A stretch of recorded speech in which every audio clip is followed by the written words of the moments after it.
इसको समझने के लिए आप ऐसा समझिए, सबसे पहले आपको पता होना चाहिए कि एक गैस प्रेशर एग्जर्ट क्यों करती है। सबसे पहले अपन ये पॉइंट डिस्कस करेंगे कि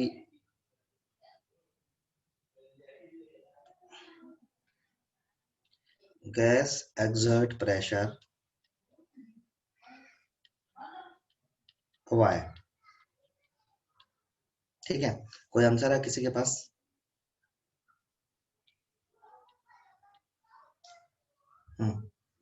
आप में से कोई बताना चाहे? भाई देखो, सॉलिड नहीं प्रेशर। हाँ, मॉलिक्यूल्स मॉलिक्यूल्स पार्टिकल्स होते हैं, उनकी कुछ मास होता है और कुछ वेलोसिटी होती है, वो एक दूसरे पर टकराते हैं तो वहां से प्रेशर रिलीज होता है। तो इसको थोड़ा और मॉडिफाई कर देते हैं कि आपके पास मान लो कंटेनर है, right?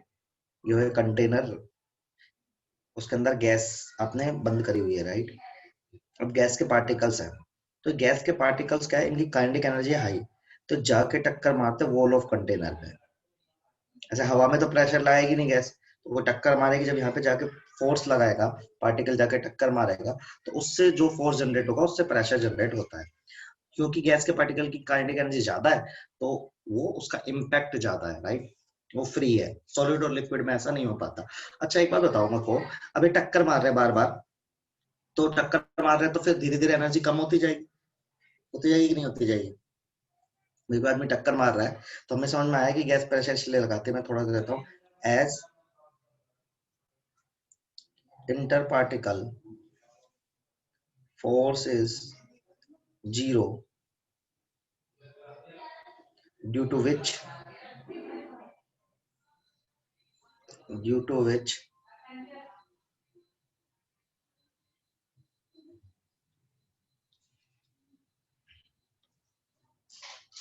due to which particle has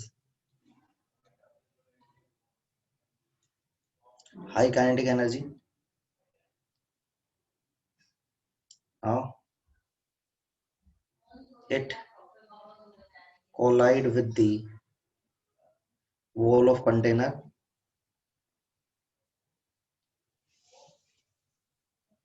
hence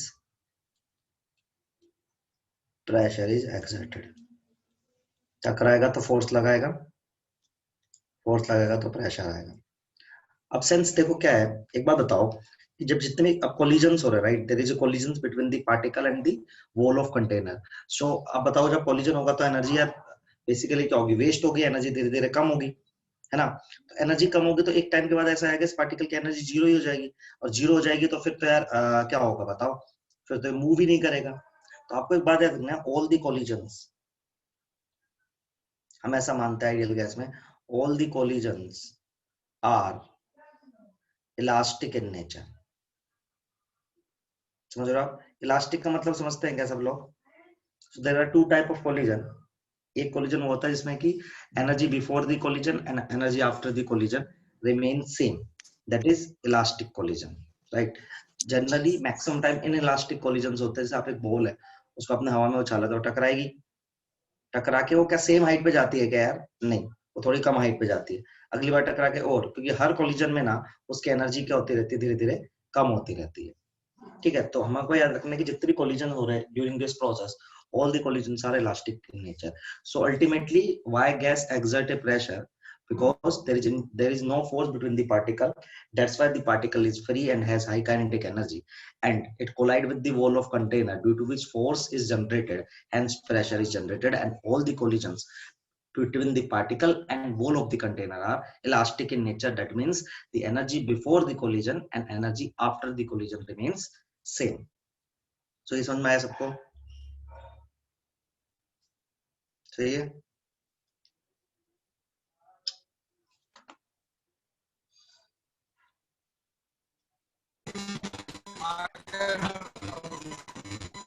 लिखो इसको।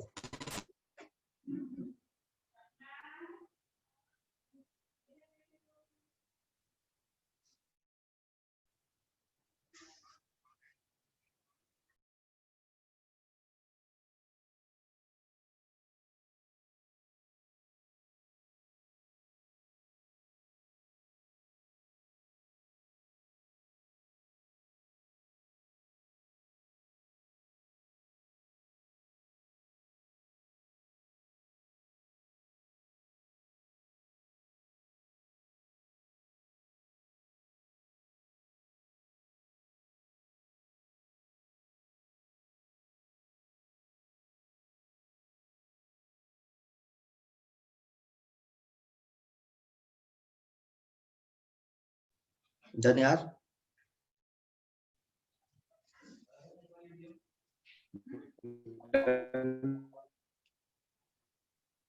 ओके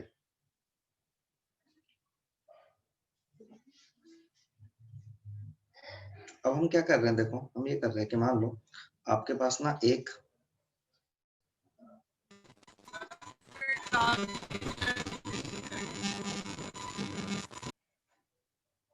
सुशांत तुम्हारी आवाज ढंग से नहीं आ पा रही है। The person you are.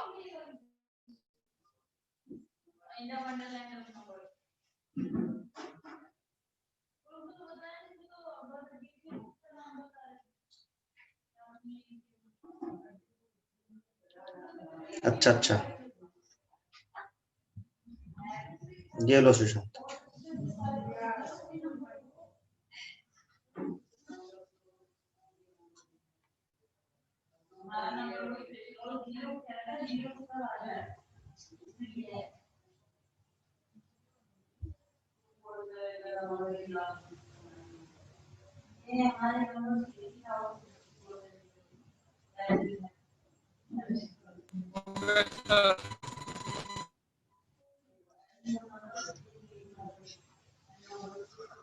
Okay so now देखो यार, आप मैं कंसीडर कर रहे, मान लो अपना से कंटेनर है ना,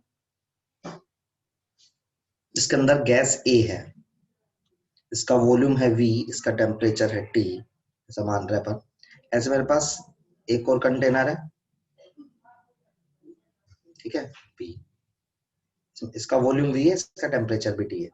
मान लो इसके अंदर गैस A के Na मोल है और गैस B के Nb मोल है। हमने एक और कंटेनर लिया जिसका वॉल्यूम और टेम्परेचर तो T ही है, लेकिन हमने दोनों गैसों को इसके अंदर मिक्स कर दिया, मतलब इस कंटेनर के अंदर गैस A भी है, गैस P भी है और ये दोनों gas A, B are unreactive, ये आपस में एक दूसरे के साथ रिएक्ट नहीं करते बेटा, ठीक है। अब देखो क्या सीन है, सबसे पहले हम कंटेनर 1 पे ना मैं आइडियल गैस इक्वेशन शो करना चाहता हूँ। So I am applying the ideal gas equation of container 1, so I can say pressure of A, volume तो V है, equals to mole of A RT। B पे लगा रहा हूँ बेटा, P of B, volume V है, NB RT।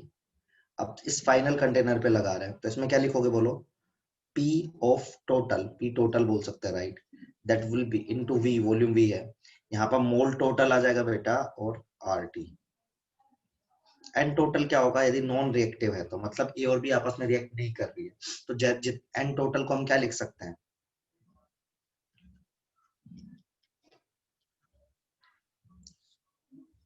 So equation 1 मान लेते हैं, ये इक्वेशन 2 मान लेते हैं, इक्वेशन 3 मान लेते हैं। अब मैं इक्वेशन 1 को ना इक्वेशन 3 से डिवाइड कर रहा हूँ, ठीक है, तो क्या आ जाएगा, PA VA divided by P total V equals to NA RT divided by N total RT। देखो RT से RT कैंसिल हो जाएगा, V से V कैंसिल हो जाएगा, तो क्या लिख सकते हैं इसको, I can write PA equals to PA divided by, I can say P total equals to NA divided by N total की वैल्यू लिख सकते हैं NA plus NB। अच्छा सबको ही पता है कि क्वांटिटी क्या होती है, एक चीज डिफाइन करी होगी आपने भी, mole fraction right. X of A define करते तो क्या करते बताओ, N of A divided by total mole, N of A plus N of B। ऐसे X of P डिफाइन करना हो आपको तो आप क्या डिफाइन करते हो, N of P divided by N of A plus N of B। यदि मैं इसको देखूं तो इसको लिख सकता हूं मैं, देखो P of A बराबर X of A into P total, ये डाल्टन्स लॉ है।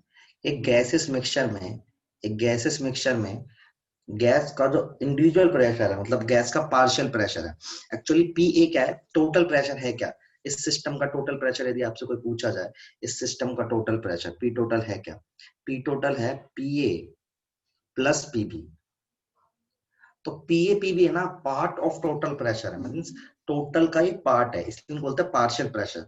सो partial pressure of any component right in a unreactive gaseous mixture is directly proportional to their mole fraction. मतलब कि जितना ज्यादा मोल फ्रैक्शन होगा ना बेटा उसका उतना ज्यादा ही प्रेशर हो जाएगा. सिमिलरली यू कैन ड्राइव ना P of B right. P of B भी डिवाइड कर सकते हो यार, वो सिंपल डेरिवेशन है. पी ऑफ बी को क्या लिख सकते हो आप, that is X of P into P total right.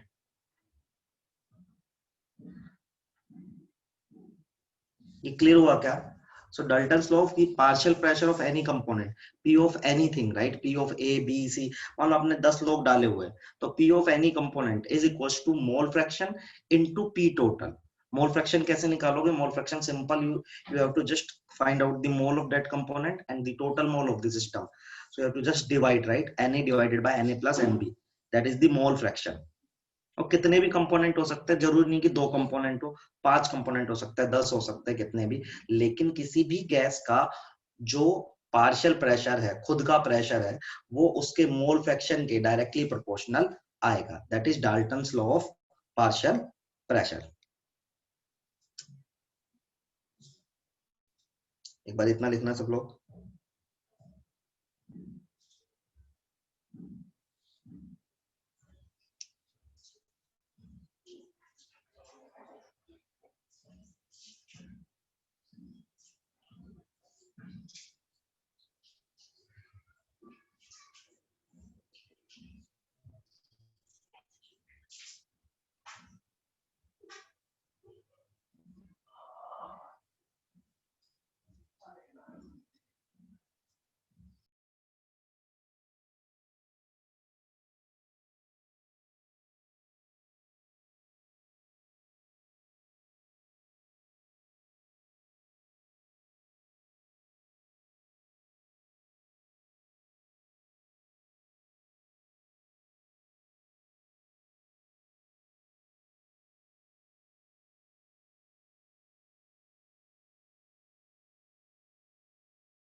Done यार.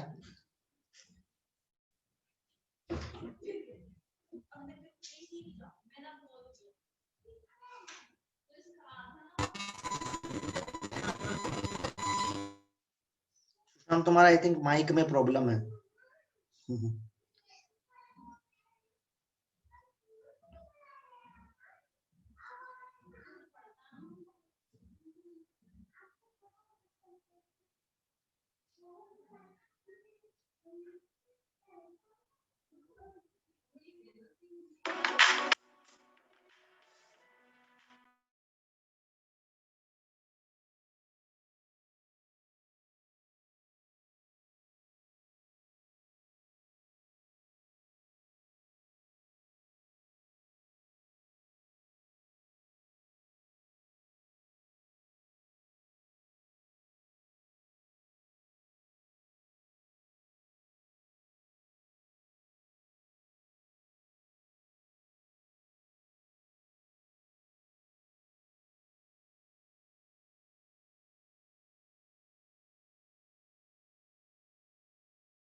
लिख लिया सबने? Yes sir.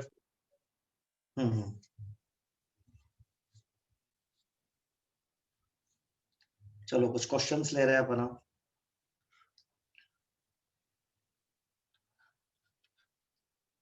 Question is 4 mole of O3, comma 3 mole of N2, comma 1 mole of H2 are mixed, and the total pressure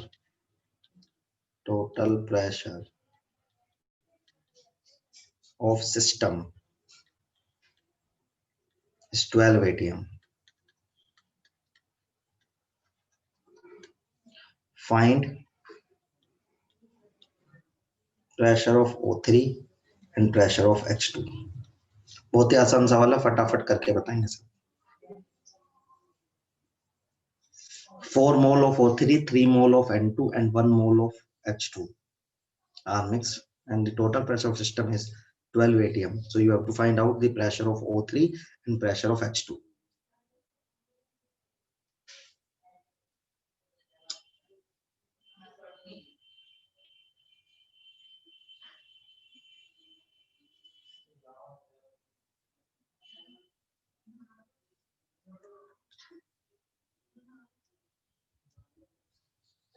$48 कैसे हो सकता है Ajay? Total pressure ही 12 है बेटा. अजय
मोहित शायद सही है. बाकी लोग भी तो इसका आंसर है, तो बहुत आसान सवाल है.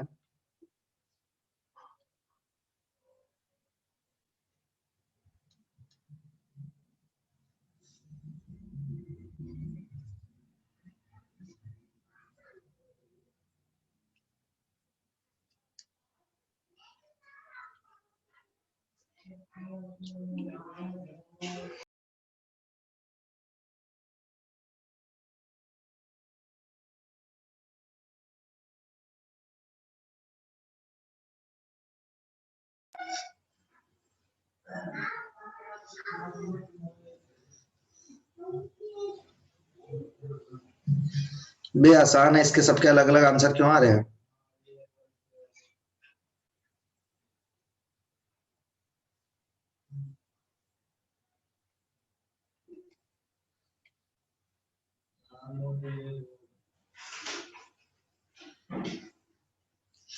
चलो मैं भी कर रहा हूँ. ये अलग अलग क्यों आ रहा है? तो प्रेशर ऑफ, यदि मुझे O3 निकालना है तो क्या होगा? Mole fraction of O3 into P total. Mole fraction of O3 कितना होगा? 4 divided by 4 plus 3 plus 1 into 12. That will be equals to 4 divided by, that is 8, right, into 12, and that would be 6 आ रहा है पहले का answer. 6 किसका आया था? किसी का आया ही नहीं था 6. तो आपने क्या गलती कर रखी है? मोहित का सही आया है बस. देखो यार, आप ऐसे प्रेशर ऑफ H2 निकालना है, वो भी आसान ही है. तो उसको लिखेंगे mole fraction of H2 into P total. That will be equals to 1 divided by, you can say 8 directly into 12. So it is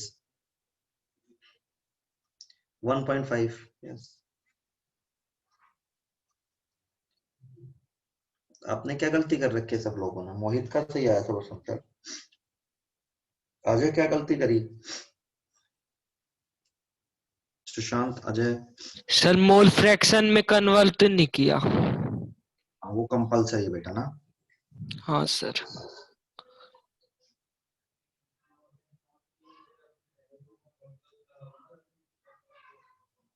चलो एक क्वेश्चन और कराते हैं फिर अभी, है ना, इस पे थोड़ा सा प्रैक्टिस हो जाएगी। इसको थोड़ा ग्राम में दे देते हैं, तो ऐसे लिख देता हूँ 80 ग्राम 80 ग्राम SO3 comma 34 gram NH3 comma 48 gram O3 are mixed. Total pressure of system is 9 atm. Find P of SO3. अब ये सबका सही होना चाहिए, मैंने एक ही प्रेशर पूछा है आपसे, इसलिए करिए।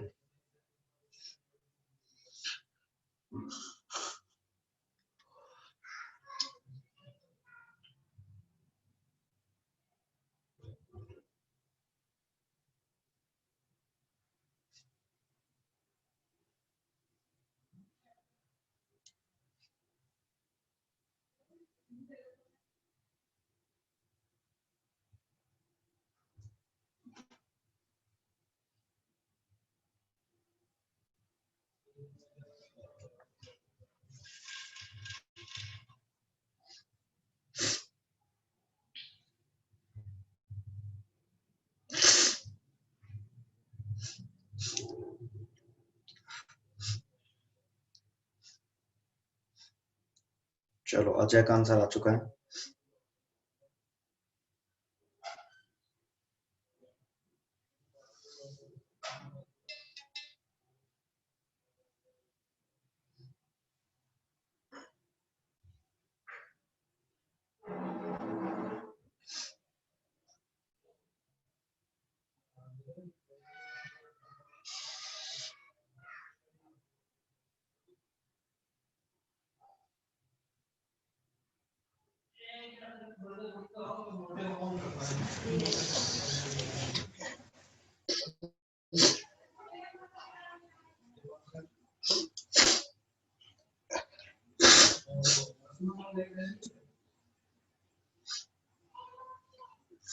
चलो आ रहा है तो सबका। So I can say pressure of SO3 is always equals to mole fraction of SO3 into P total, है ना। तो आ जाता है मोल फ्रैक्शन ऑफ SO3, पहले मोल निकाल लेते हैं। मोल ऑफ SO3 कितना आ जाएगा, 80 होता है इसका मोलर मास, यदि आपने कैलकुलेट किया तो 1 आ रहा है। NH3 तो 34 डिवाइड बाय 17, इसका 2 आएगा। मोल ऑफ O3 1 आएगा, ठीक है, इजी है। तो 1 डिवाइडेड बाय 1 + 2 + 1,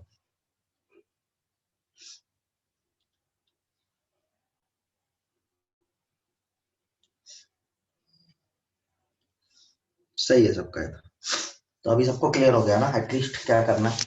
अब ना इसमें एक क्वेश्चन आता है आईटी में, है ना, क्या सवाल आता है, that is known as connecting vessel problem. वो बहुत इंपॉर्टेंट है।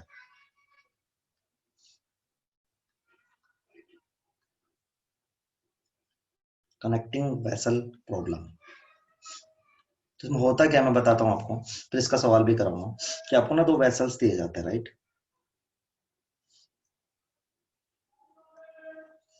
जो कि एक नैरो ट्यूब से कनेक्टेड रहता है, और इस नैरो ट्यूब के वॉल्यूम को अपन नेग्लेक्ट करके रखते हैं।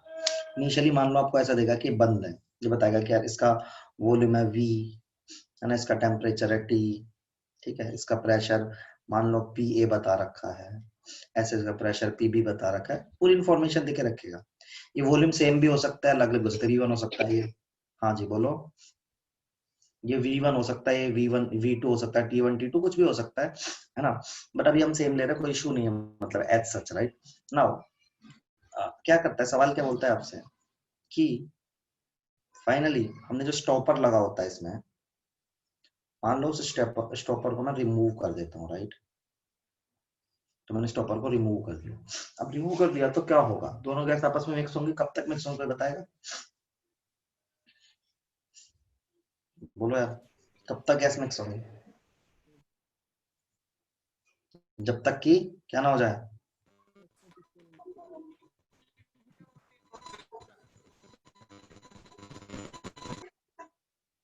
जब तक कि दोनों तरफ का प्रेशर बराबर ना हो जाए, राइट? एग्जैक्टली यही बात है ना यार, इक्विलिब्रियम आ जाएगा तभी, है ना? ठीक है। तो ऐसे सवाल में हमें क्या करना है, सवाल का फंडा क्या है, तो ये पता होना चाहिए आपको, यहाँ पे प्रेशर इक्वल हो जाएगा दोनों तरफ का। दूसरी बात आपको ये पता होना चाहिए कि इसमें मोल कंजर्व है, ए बी में मिक्स कर रहा है तो मोल कंजर्व। तो अल्टीमेटली हमें क्या कराना पड़ता है, इस सवाल को करने के लिए हमें क्या कराना चाहिए, मैं आपको सीधा फंडा बता रहा हूँ, you have to basically conserve the mole conserve. Mole conserve का मतलब क्या बेटा, सिंपल है, you have to do initial mole. Initial mole को ना तुम्हें किसके बराबर करना है, फाइनल मोल के बराबर करना है, and you will get your answer. How? Just see, initial mole in the container one क्या होगा, खुद सोचो। पीवी इक्वल्स टू एनआरटी सबने पढ़ा है, तो एन ऑफ ए क्या होगा बताओ, P of A into V R T, plus दूसरे कंटेनर में क्या होगा, P of P V into R T, initial mole हो जाएंगे। अच्छा, फाइनल मोल क्या होंगे, पी टोटल रहेगा, ये दोनों का प्रेशर होगा, वॉल्यूम कितना हो जाएगा बताओ, 2v हो जाएगा। यदि वी सेम है तो 2v हो जाएगा, यदि अलग अलग होगा तो v1 प्लस v2 हो जाता, divided by again R T. इस इक्वेशन को आपको फाइनली सॉल्व करना पड़ेगा टू गेट योर आंसर। मतलब मैं आपको सिंपल बता रहा हूँ, मैंने जस्ट एक जनरलाइज तरीका बताया कि ऐसा सवाल आप जब भी देखोगे ना, तो इस सवाल में आप मोल कंजर्व करने की कोशिश करोगे, ठीक है? मोल कंजर्व करोगे, मोल कंजर्व करने से क्या होगा, आपको फिर ये हो जाएगा कि आपको एक इक्वेशन आ जाएगी। अब ये इक्वेशन आ गई, इस इक्वेशन में जो भी वेरिएबल है, जो भी कांस्टेंट है, उस हिसाब से हम सवाल को सॉल्व कर लेंगे। बट आपको इतना जरूर पता होना चाहिए कि जब दोनों कंटेनर का स्टॉपर अपन हटाएंगे तो दोनों गैसें मिक्स होती रहेंगी, कब तक, जब तक उनका प्रेशर इक्वल ना हो जाए। मतलब जब तक हो जाएगा तब तक वो मिक्स होते रहेंगे, जब इक्वल हो जाएगा तो वो रुक जाएगा, ठीक है? अब हमें ये पता है कि यार ऐसे सवाल में मोल जरूर कंजर्व होगा, मतलब इनिशियल मोल फाइनल मोल के बराबर रहेगा as gases are non reactive, ठीक है? तो ऐसा लिखो, फिर ऐसा सवाल मैं दे रहा हूं आपको एग्जैक्टली।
कर लिया note?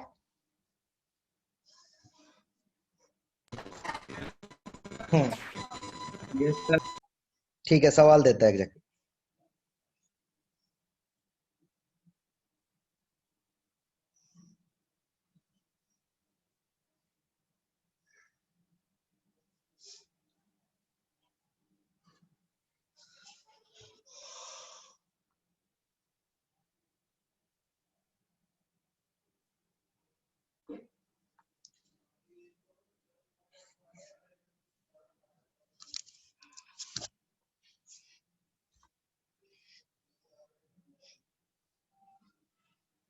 Okay, so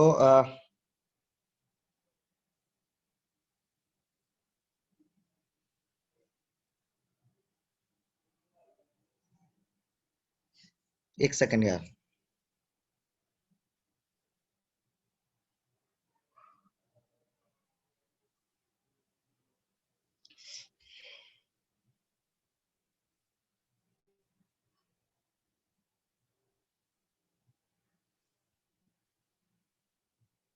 okay, so question है, एक मिनट में क्वेश्चन यार, एक सेकंड में सेलेक्ट कर रहा हूँ, जस्ट मुझे एक सेकंड दे दो।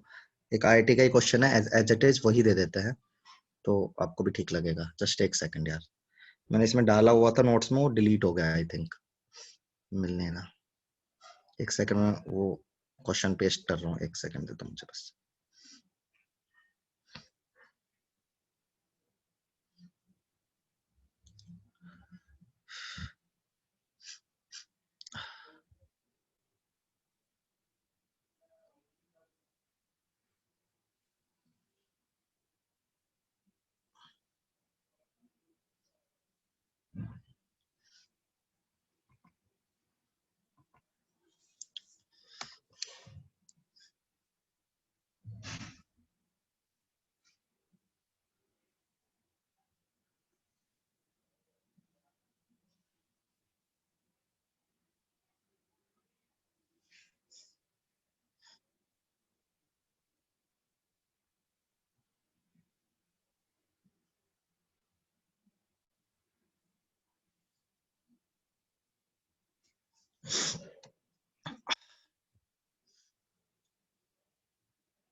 Just 1 second, I'm posting the that question.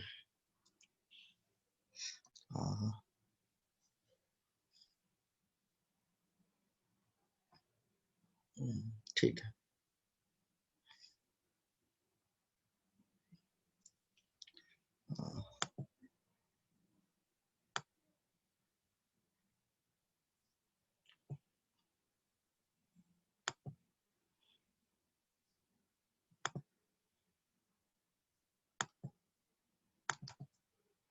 Right, अभी आपको क्वेश्चन दिख रहा होगा, मैं इसको जूम कर रहा हूँ। यही वाला कंसेप्ट ना आप इस पे अप्लाई करने की कोशिश करो। ठीक है, दिख रहा है ना सबको क्वेश्चन? तो ऐसे सवाल आता है इस पे, और ये डायरेक्टली मेंस में क्वेश्चन आता है इसका, मतलब डाल्टन्स लॉ में से यदि सवाल आना तो इस तरीके से आ जाता है। Just try this one, apply same technique जो आपको बताई है मैंने।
सेवन एटीएम अजय और मोहित का आ रहा है 7, बाकी लोग बार ट्राई करो।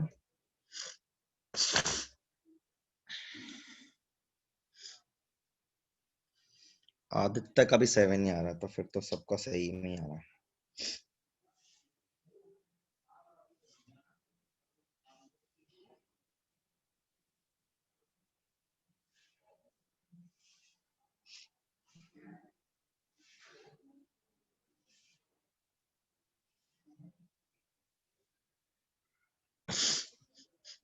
सुशांत का 7.25 आया है, अब देखते हैं क्या है। चलो मैं भी कर रहा हूँ। तो देखो यार, again there are connecting to bulbs, right? वही तो सेम ही फंडा है कि बल्ब मतलब वही कंटेनर की बात हो रही है, उसमें डरने की जरूरत नहीं है। तो देर आर 2 बल्ब, राइट? तो आपने लिख दिया फटाफट। डायग्राम बनाना इसमें कंपलसरी होता है बेटा, डायग्राम बना लोगे तो इजी हो जाएगा क्वेश्चन। तो आपने बोला कि यार एक 5 लीटर का बल्ब है, एक 10 लीटर का है, ठीक है, तो वॉल्यूम है। प्रेशर एक का 9 atm दे रखा है, एक का 6 atm दे रखा है। ये पहले बंद है, फिर खोल दिया।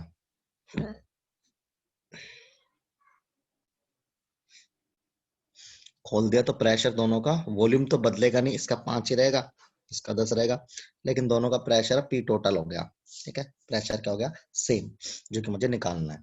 राइट, अब पहले मैं इनिशियल मोल निकाल लेता हूँ। इनिशियल मोल कैसे आएंगे, पीवी मतलब 9 इंटू 5 RT टेम्परेचर दे रखा है, प्लस दूसरे कंटेनर कितना आएगा 10 इंटू 6 RT। इनिशियल मोल्स आ गए, फाइनल मोल्स क्या आएंगे। अब पी टोटल पता नहीं है, लेकिन वी पता है, टोटल कितना हो जाएगा 15 RT। कैंसिल आउट करेंगे, ये आएगा 60 प्लस 45। ठीक है, 60 और 45 कितने हो जाएंगे भाई, 105। तो 15 पी बराबर आएगा 105।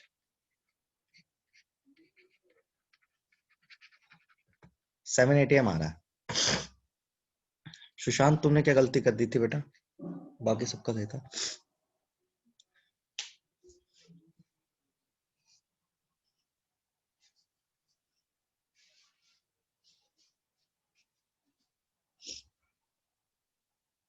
डन,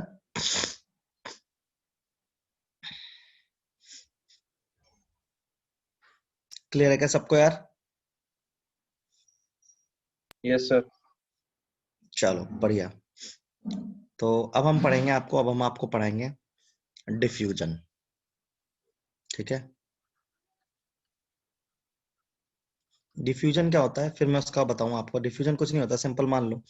डिफ्यूजन आप सबको पता भी है सर, 10 लिखने की जगह 11। अच्छा अच्छा अच्छा, 11 वो तुम्हारी वैसे मिस्टेक हो गई, कंसेप्ट तुम्हारा क्लियर था। ठीक है, तो डिफ्यूजन क्या होता है, मान लो एक अपने पास सिंपल है यार, अभी आपने डिफ्यूजन सीखा भी है कि मान लो कि एक गैस है, वो इस वाले कंटेनर में है ना। मान लो कि ये यहाँ पे 10 एटीएम, यहाँ पे ए गैस है, ये खाली है, ऐसा मान लो एम्प्टी है। तो जब आप यहाँ लो 10 एटीएम प्रेशर पे है, तो जब आप इस स्टॉपर को खोलेंगे तो आप सबको पता है कि गैस यहाँ से यहाँ जाने लगेगी। ऐसा क्यों होगा, क्योंकि गैस हमेशा high partial pressure to low partial pressure, मतलब high concentration to low concentration जाते हैं। तो डिफ्यूजन क्या है, it is nothing, it is the, you can say spontaneous. Spontaneous का मतलब क्या बेटा, जो अपने आप से हो। It is the spontaneous flow of gaseous particle, gaseous particle from high partial pressure region to low partial pressure region। ठीक बात है, यहाँ पे बोल सकते हो high concentration to low concentration, पर गैस के केस में प्रेशर बोलना ठीक है यार, कंसंट्रेशन भी एक ही बात है वैसे तो। अब बोलेंगे गैस के पार्टिकल का अपने आप से जाना हाई पार्शियल प्रेशर रीजन से तो लो पार्शियल प्रेशर रीजन पे, ये कहलाता है क्या, डिफ्यूजन कहलाता है। अच्छा एक बात मुझे आपसे जाननी है, क्या हर गैस सेम तरह से डिफ्यूज होती है क्या, मतलब एक बताओ, जैसे एलपीजी है, एलपीजी यदि हल्की सी भी लीक होगी तो आपको पूरे घर में पता चल जाए, पूरे घर के आस पड़ोस में पता चल जाएगा। लेकिन यदि आपका जो डिओड्रेंट है आप वो लीक होता है तो क्या अगले रूम तक भी नहीं पता चलता। सही बात है कि नहीं है, बताओ ये। तो ये दोनों ही गैस, दोनों में गैस का क्या हो रहा है, डिफ्यूजन हो रहा है। तो आप यदि ये सोचेंगे कि क्या हर गैस का डिफ्यूजन सेम तरीके से होता है, तो आंसर क्या आएगा, हर गैस का डिफ्यूजन सेम तरह से नहीं होता है। रेट सबकी अलग अलग होते हैं डिफ्यूजन की। In case of LPG the rate is high, right, that's why we can smell LPG at very far distance, right. जहां से वो लीक हो रहा है वहां से बहुत दूर डिस्टेंस पे भी we can smell, right. But in case of your deodorant ना, अपन नहीं नहीं होता यार, समझ रहे हो, या कोई सा भी लगा लो आप। ठीक है, एलपीजी इतना तो स्मेल वो नहीं करता है। तो गैस का डिफ्यूजन में अल्टीमेटली आपको क्या बताना चाहता हूँ, गैस का डिफ्यूजन यार आ, एकदम से नहीं हो रहा है। ठीक है, एकदम से मतलब हर किसी की रेट क्या है डिफ्यूजन की अलग अलग है, वही हमें पढ़नी है। तो एक बार आप ये लिखेंगे, फिर मैं आपको पढ़ाऊंगा grams law of diffusion.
Sir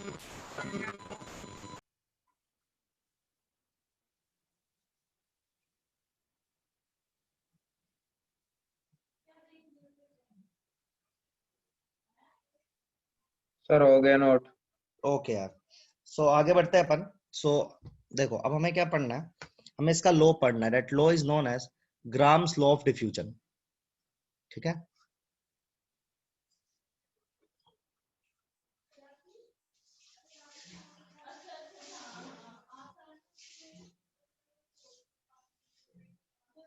तो ग्राम्स ऑफ डिफ्यूजन क्या बोलता है, देखो आपको सीधी सी भाषा में बताऊं कि जो रेट है, rate of diffusion, right, rate of diffusion is equals to PA by root TM. Sense क्या मैं बताता हूँ, एक कंटेनर है जहां से गैस लीक हो रही है, ठीक है। अब जो लीक हो रही है तो अंदर क्या होगा, गैस, इस गैस के पार्टिकल्स अंदर। ये फॉर्मूला डायरेक्ट है आपके में, इसका डेरिवेशन नहीं है। तो पी क्या है यहाँ पे, पी है प्रेशर ऑफ गैस।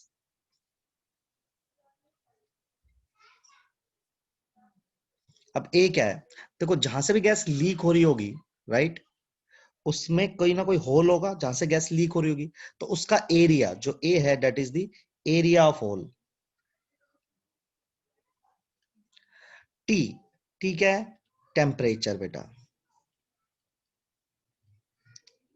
एम क्या है, M is the molar mass, molar mass of gas. ठीक है, तो प्रेशर पी है, एरिया रूट टी एम, तो ये सीधा फॉर्मूला है।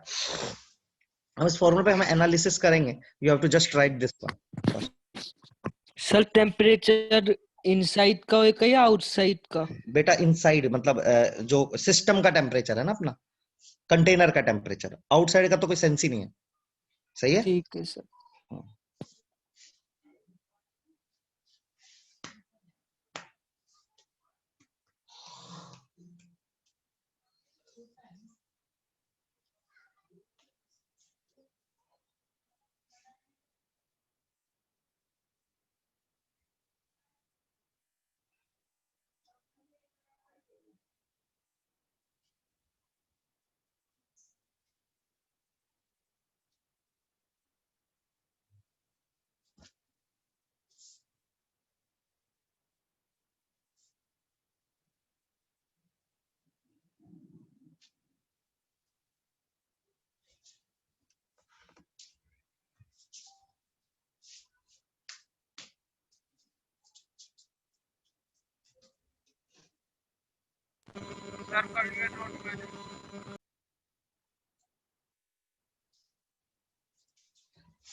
ओके, अब देखो यार, सबसे पहले मान लो इस फॉर्मूले को मॉडिफाई करना है मुझे। ये बात करूं at constant temperature comma pressure, एक ही गैस की बात कर रहे हैं, मतलब एक गैस, सॉरी भरी हुई कंटेनर करता है, तो प्रेशर फिक्स है, टेम्परेचर भी फिक्स है, ठीक है, एरिया भी फिक्स है। मैं लिख सकता हूँ rate is directly proportional to 1/√m। लिख सकता हूँ कि नहीं लिख सकता हूँ यार, P by root T M है ना। अच्छा, इसको मैं ऐसे भी लिख सकता हूँ कि R1/R2, दो गैस का रेशो लिया तो क्या आएगा बोलो, इनवर्सली प्रोपोर्शनल है, M2/M1। बाकी सारी चीजें कट जाएंगी क्योंकि कांस्टेंट है। ठीक है। अच्छा, मोलर मास आपने एक चीज पढ़ी है क्या, वेपर डेंसिटी। वेपर डेंसिटी क्या होती है, मोलर मास डिवाइडेड बाय 2, यदि आपने पढ़ी हो तो देखो, तो इसको ऐसे भी लिख सकते हैं फिर, जो चीज मोलर मास के इनवर्सली प्रोपोर्शनल है वो वेपर डेंसिटी के भी होगी, तो that is vapour density 2, vapour density. समझ रहे हो आप, पहला, पहले इसका अपने वो किया है, क्या बोलते हैं, फॉर्मूले को मॉडिफाई किया है। तो R1/R2 √M2/M1, यदि सब चीज कांस्टेंट है, जैसे मान लो कि हम बोले कि यार एक गैस है ऐसे रखी हुई है, एक गैस है, इसका प्रेशर कोई कांस्टेंट होगा, टेम्परेचर भी टी होगा, एरिया फिक्स होगा, तो उसके लिए हम ये फॉर्मूला अप्लाई कर सकते हैं कि रेट है वो inversely proportional to molar mass. ये आपको समझ में आएगा। देखो जितनी भारी गैस रहेगी, जितना वजन ज्यादा रहेगा गैस का, उतना वो धीरे डिफ्यूज करेगी, जितनी हल्की गैस रहेगी उतना जल्दी क्या करेगी, डिफ्यूज करेगी।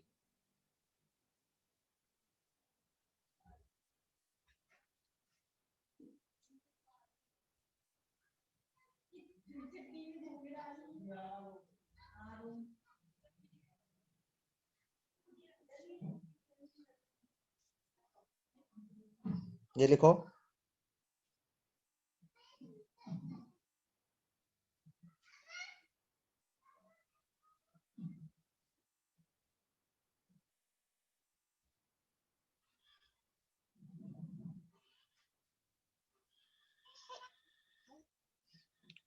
डन। नाउ हम इसको फिर से मॉडिफाई करेंगे। सुनना सब लोग, तो लिख लिया होगा आपने। मान लो यदि दो अपने पास एक कंटेनर है जिसमें दो गैस है, ए और बी, और दोनों लीक हो रही है, ठीक है, तो क्या बनेगा फॉर्मूला? तो यदि आर ऑफ ए निकालूंगा मैं तो क्या आएगा? P of A, P A, area same मान लेते हैं, एक कंटेनर है, अंडर रूट टेम्परेचर सेम मान लेते हैं, एम ऑफ ए। सही है। मान लो दूसरी गैस है आर बी, उसका क्या हो जाएगा? उसका खुद का प्रेशर ए, टेम्परेचर तो सेम है कंटेनर का, टी एम बी। तो इसको आप कैसे लिख सकते हो? डिवाइड करोगे तो R A by R B क्या आएगा बोलो? P A by P B under root M A by M B. ठीक है। अच्छा, अब एक बात बताओ, इसको हम ऐसे लिख सकते हैं, P A by P B को मैं ये लिख सकता हूं कि यदि सब कुछ सेम है तो N A by N B. So I can also write R A divided by R B equals to N A. ये जस्ट ये डेरिवेशन नहीं, जस्ट मॉडिफिकेशन है फॉर्मूला का। आप खुद भी कर सकते हो, मैं जस्ट बता रहा हूँ कि कभी कभी सवाल में आपको ऐसे ये वाले फॉर्मूले भी यूज करने पड़ेंगे, क्योंकि फॉर्मूला वही लगा रहा हूँ, बस P A by root T, बस उसको मॉडिफाई कर रहा हूँ और कुछ नहीं कर रहा हूँ, यदि आप देखोगे तो एक बार इसको भी नोट डाउन करेंगे यार।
उल्टा लिख दिया क्या बेटा?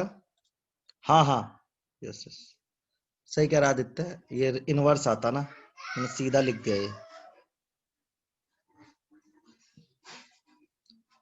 ये आएगा exactly M B by M A. उल्टा लिख दिया यार, आप इसको ठीक कर लेना please. This is M B by M A, by mistake मैंने गलत लिखा है।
डन यार? Yes sir. ठीक है, अब देखो। अब क्या रेट कैसे कैसे डिफाइन कर सकते हैं अपन? तो रेट ऑफ डिफ्यूजन को कैसे कैसे डिफाइन कर सकते हैं?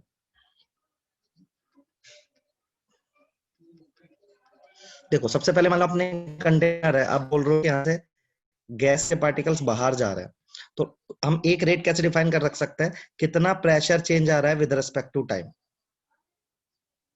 सही है कि नहीं है भाई? Change in pressure with respect to time, ऐसे रेट डिफाइन कर सकते हैं। दूसरा, मोल भी बाहर जा रहा है, तो change in mole with respect to time भी क्या डिफाइन कर सकते हैं अपन? रेट डिफाइन कर सकते हैं कि कितने मोल जा रहे हैं। फिर एक बात बताओ, यहाँ से पार्टिकल निकला तो ऐसे डिस्टेंस ट्रेवल करेगा, ऐसे घूम घूम कर डिस्टेंस, तो हम एक रेट डिफाइन कर सकते हैं क्या?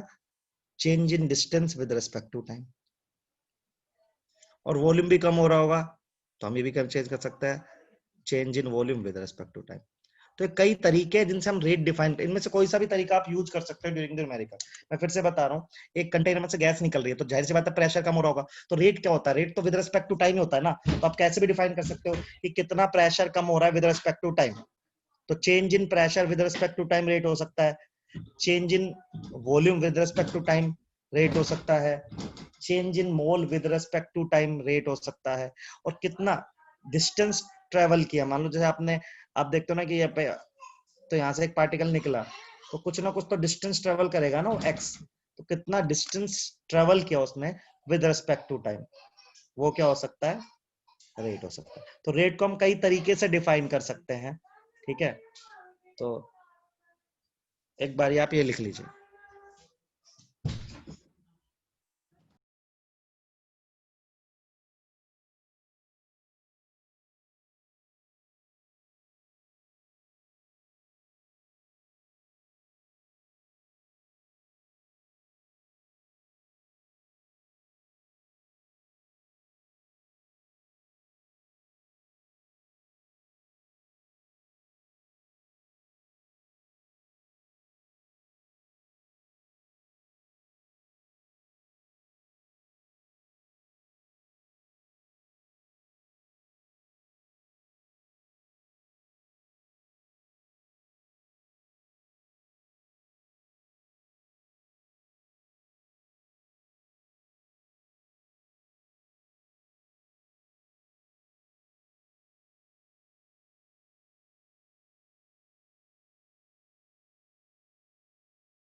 हो गया यार? Yes sir. ठीक है, तो नेक्स्ट क्लास में इसका न्यूमेरिकल से अपन स्टार्ट करेंगे, ठीक है? क्योंकि अभी न्यूमेरिकल का 3 मिनट ही बचे हुए हैं। तो नेक्स्ट क्लास, सॉरी, ये रेट आपको पता है और एक फॉर्मूला पता है। अगली क्लास से हम इस पे इसके न्यूमेरिकल से स्टार्ट करेंगे, और हम मैक्सवेल डिस्ट्रीब्यूशन का पढ़ेंगे। तो इस चैप्टर के हम लगभग एंड में आ जाएंगे, एक दो लेक्चर के बाद। ठीक है, आपको समझ आ रहा है सबको ये सब? निर्मल, आज तो लेट आए हो तुम। अजय, तुम्हें समझ में आ रहा है chapter? Ajay, Aditya, Mohit, yes Ishan? Sir. Yes sir. हाँ, अभी इसका हम वो भी कर देंगे, एकता। हाँ, और इसका मॉड्यूल वॉड्यूल, अभी केमिकल बॉन्डिंग, और उसका मैं मॉड्यूल अपलोड कर दूंगा आज, मैं आपको मैसेज भी डाल दूंगा। नोट्स मिल रहे हैं ना आप तो प्रॉपर आपको? यस सर, मिल रहे हैं। ठीक है बेटा। और कोई प्रॉब्लम तो नहीं है किसी को, किसी भी तरह की? मतलब मैं सब चीज, सब सब्जेक्ट के लिए पूछ रहा हूँ। सब ठीक है? सर नोट्स कहाँ मिलेंगे? हाँ बेटा, आपके टेस्ट अभी आपके होने लगेंगे बेटा, टेस्ट सीरीज नहीं होगी। हर 21 दिन में आपका एक पेपर होगा, ठीक है? और वो फ्रिक्वेंसी, हाँ जी बेटा, हमारी आवाज बहुत कम आ रही है। हाँ तुम्हारा भी अनाउंस हो जाएगा जब भी पेपर होगा, उसके मंडे को अनाउंस हो जाएगा। जैसे संडे पेपर है तो मंडे अनाउंस हो जाएगा, जल्दी होगा आपका पेपर, ठीक है।